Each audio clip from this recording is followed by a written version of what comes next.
بسم الله الرحمن الرحیم.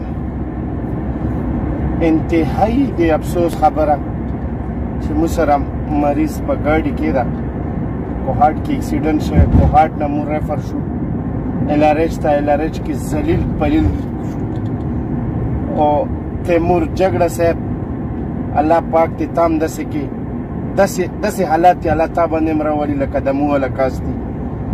او ډاکټر لقمان چې کوم د ICU انچارج ده او یو فرعون ده، پاک پروردګار دې تا باندې هم دا شی راولي. یا الله ډېر باریک ټیم ده، د شپې تقریبا 2 بجې ټیم ده. الله پاک دې تاسو په کورونو دا شی راولي، الله دې تاسو په بدن راولي. تاسو مو 9 غنټې ذلیل او پلیل کړو، 9 غنټې 9 غنټو نه تاسو کله وډونو کې اړو، کله څه راباندې کوو، کله څه راباندې کوو. دا خو 10-12 ډاکټرانو شپرسې مو وکړلې، هغې باوجود هم مو مریض اوس مو لاقیاوي روان مو کړلو نارت ویسټ ته. او برکي صاحب سبا را روان هم ده، ذلیل انسان سبا را روان ده لیډر ریډینګ ته. خدایه پاکه نو دو په کور دا زلالت راولې نو دا خو ذلیلو باندې دا راولې.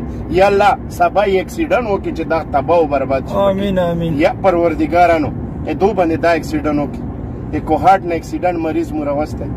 او دا ذلیل پلیل دغسې کې بیا هر واټ ته دی، کله د انټي والا ته لګي، کله د بل ته لګي. او دا ډاکټران او ډاکټرانو ثبوت ما سره موجود ده، واتساپ میسجونه ما سره موجود دي. 10 بیډونه ICU کې خالی دي چې موږ سره بیډ نشته.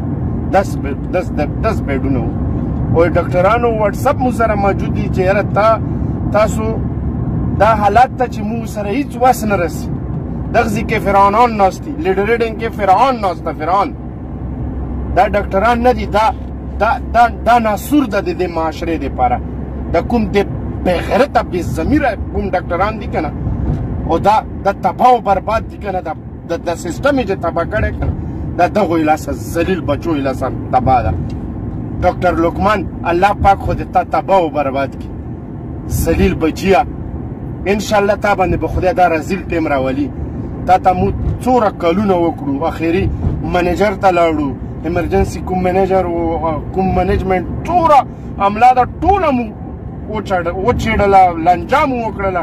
هغې باوجود هم تاسو نه مو ناامیده روان شو.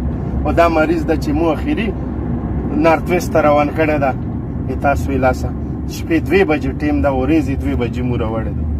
تاسو نه به نور څه امید ساتو، تاسو د MP ګانو منسټرانو نه به څه امید ساتو. صرف تاسو خپلو بچو دپاره یو، صرف خپل بچي خوشحاله وو. ظالمانو کور باندې به مو راشي، ګاډي تاسو بچي چلوي، خدای به در باندې راولي همداسې.